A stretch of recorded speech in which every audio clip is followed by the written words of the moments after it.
ಕುಂದಾನಗರಿ ಬೆಳಗಾವಿ, ಪೇಡ ನಗರಿ ಧಾರವಾಡ, ಪೆನ್ನೆ ನಗರಿ ದಾವಣಗೆರೆ, ಕರದಂಟು ನಗರಿ ಗೋಕಾಕ,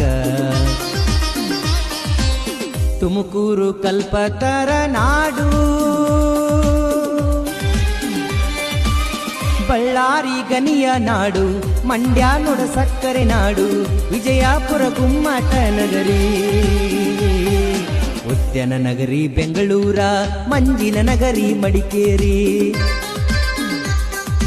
ಬಂದರು ನಗರಿ ಮಂಗಳೂರ, ಏಲಕ್ಕಿ ನಗರಿ ಹಾವೇರಿ, ಬಾಗಲಕೋಟೆ ಕೋಟೆಗಳ ನಾಡು, ಗಂಗಾವತಿ ಭತ್ತದ ಕನಜ, ಕಲಬುರಗಿ ತೊಗರಿ ಕನಜ, ಮೈಸೂರು ಅರಮನೆಗಳ ನಗರಿ.